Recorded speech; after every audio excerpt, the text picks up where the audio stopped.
On a essayé de faire un pacte avec les démons, mais ça ne s'est pas passé comme prévu. Les démons nous ont trahis et ils ont gâché nos vies. Tout a commencé quand je vivais dans un village. Notre village n'était pas normal. Chaque année, il y avait un nouveau problème. Parfois une maladie, parfois un tremblement de terre, parfois des inondations. Les maisons étaient vieilles, certaines étaient déjà cassées, d'autres prêtes à tomber. Quand il pleuvait, l'eau rentrait partout. Quand il neigeait, on avait froid même à l'intérieur. On dormait avec des couvertures, mais ça ne suffisait pas. On manquait de tout. Les gens vivaient difficilement. Personne n'était vraiment bien. On s'était habitué à ça. J'ai tout vu de mes propres yeux. On a tout essayé, vraiment tout. On n'a rien laissé de côté. On est allé voir l'imam. Je me souviens encore des jours où il venait, où il restait des prières, où tout le monde écoutait en silence. On espérait que quelque chose change. On a essayé encore et encore. On a prié chez nous, chacun de son côté, chacun avec ses propres paroles. Ensuite, on a demandé de l'aide à l'État. Des lettres ont été envoyées. On a attendu des semaines, puis des mois. Quelqu'un venait, regardait autour, posait quelques questions puis repartait. Et après ça, plus rien. On est aussi allé chez les médecins. Certains sont partis loin pour chercher une solution. Ils revenaient avec des médicaments, avec des conseils, mais rien ne marchait. Avec le temps, on a compris une chose. Peu importe ce qu'on faisait, le village restait comme ça, et nous aussi, on restait comme ça. On a même essayé de partir.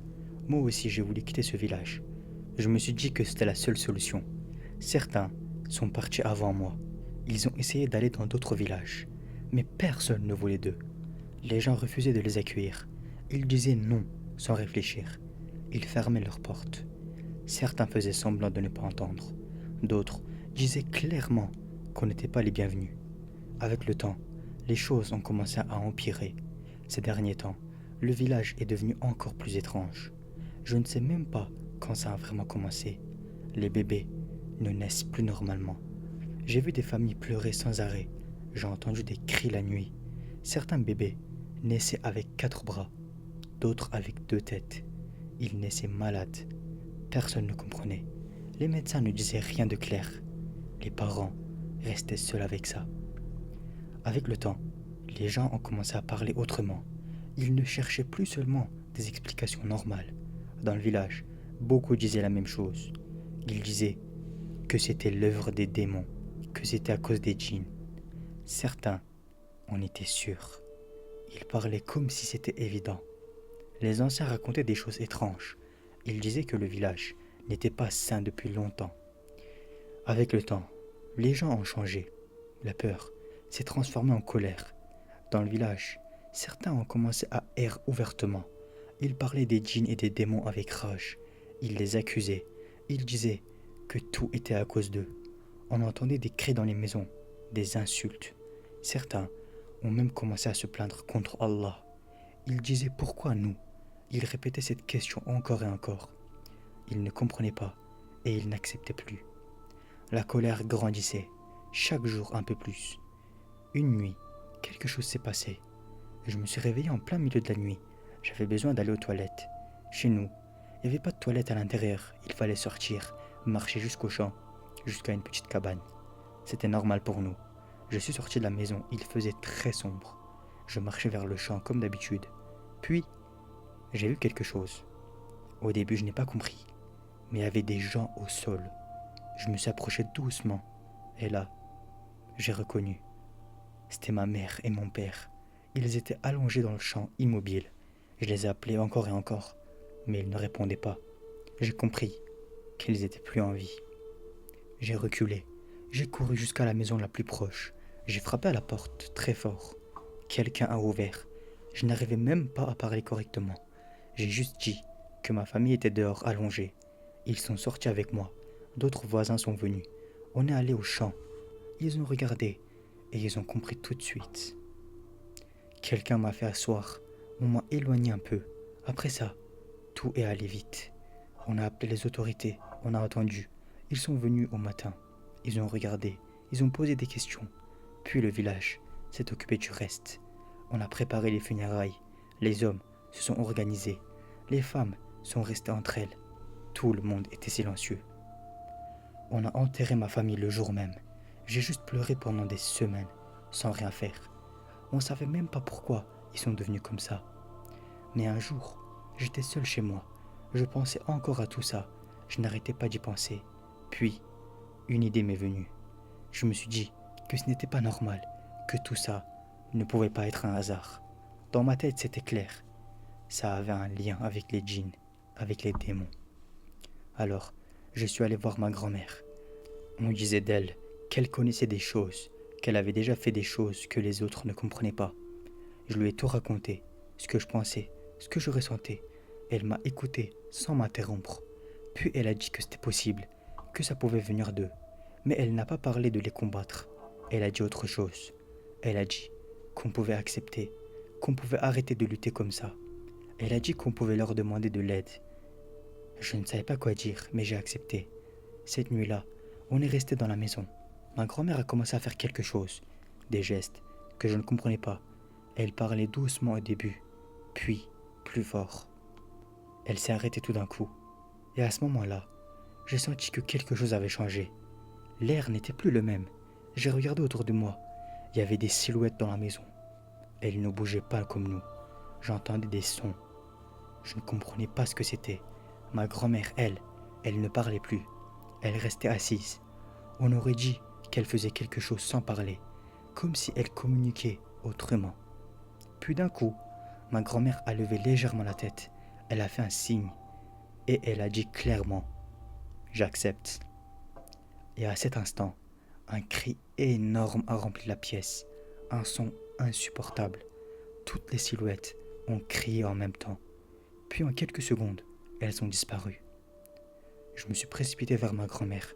Je lui ai demandé ce qui venait de se passer. Je lui ai posé la question plusieurs fois. Elle est tombée à genoux. Elle respirait mal. Elle a mis un moment avant de parler. Puis elle a dit « Ils ont donné une condition. On ne devrait plus demander de l'aide à qui que ce soit. On ne devrait plus se tourner vers quelqu'un d'autre. On devrait leur obéir. Et en échange, ils vont rendre le village comme avant.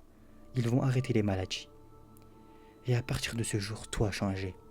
Ils ont commencé à suivre ce que la grand-mère disait. Ils priaient les démons, mais plus Allah. Au début, je refusais de participer. Je restais à l'écart.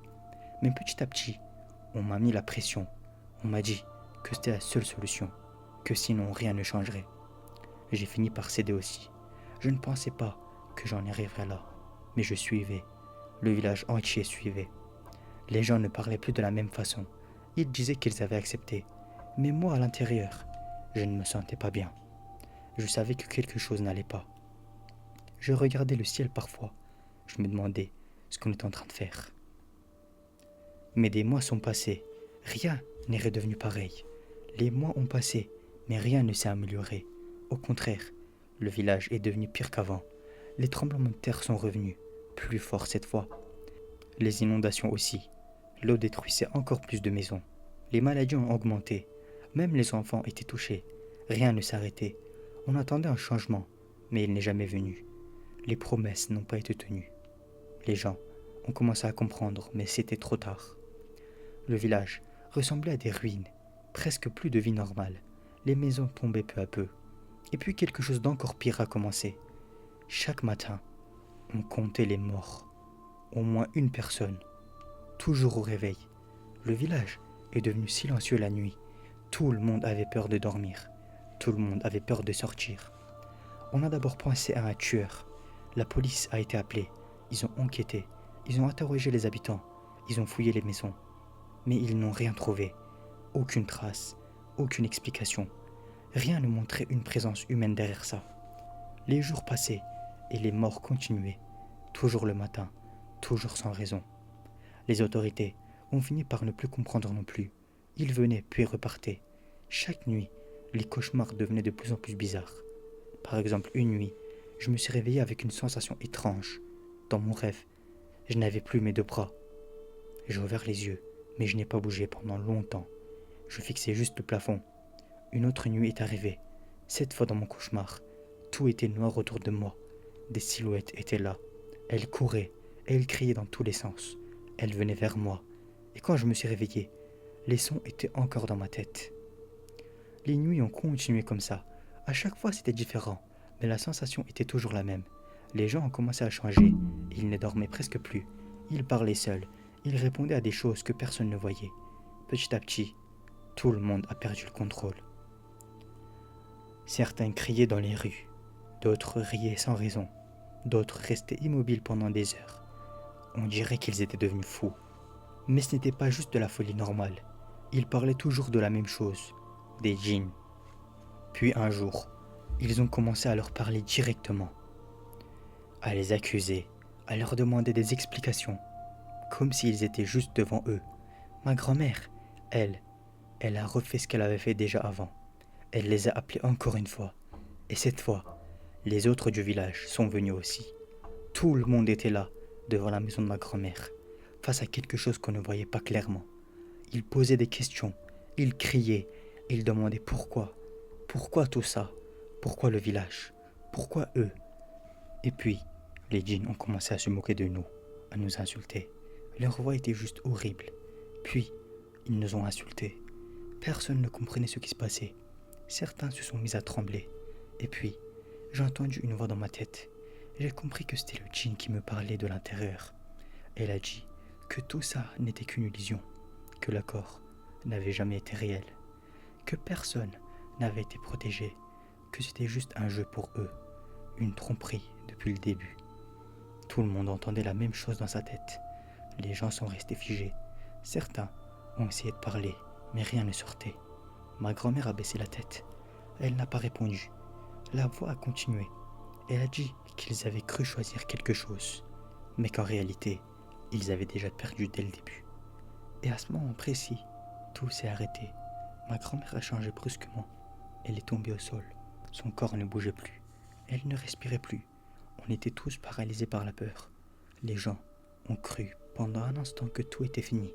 Ils ont pensé que les voix avaient disparu, que les djinns étaient partis. Mais ce n'était pas vrai. Très vite, le village a commencé à changer encore une fois. Les maisons ont été détruites. Le feu s'est propagé partout. Les gens ont couru dans tous les sens. Ils ont essayé de fuir. C'était la panique totale. Tout le monde s'est dispersé dans la forêt. Je n'ai jamais revu la plupart d'entre eux. Moi aussi j'ai couru, sans me retourner. Après ça, il n'y avait plus de village, plus rien. À partir de ce jour, je vivais seul dans une petite cabane dans la forêt. Je n'ai plus de contact avec personne. Parfois, je vois encore des choses, des formes sombres, silencieuses. Elles apparaissent, puis disparaissent. La nuit, je fais encore des cauchemars. Mais chaque nuit, l'écho revenait encore et encore. Et chaque nuit, c'était pareil. Par exemple, une nuit, j'ai entendu l'écho encore une fois. Mais cette fois, c'était différent. Je me suis levé directement. J'ai ouvert la porte. Il n'y avait rien dehors. Mais la cabane, elle n'était plus normale. Les murs faisaient des bruits, comme si quelque chose était dedans. Je voulais sortir, mais la porte s'est refermée toute seule. Je poussais, je forçais, et j'ai réussi à sortir. Et derrière moi, je les ai vus. Dans la cabane, il y avait des dizaines de silhouettes complètement noires. Quand je les ai vus, j'ai directement compris que ma grand-mère avait fait une grosse erreur en se confiant à les djinns. Car Allah l'avait déjà dit dans le Coran, dans le sourate El-Jinn. Il y avait parmi les hommes des gens qui cherchaient protection auprès de certaines parmi les djinns, mais cela ne fit qu'augmenter leur détresse et leurs égarements. Certes, Allah a dit la vérité,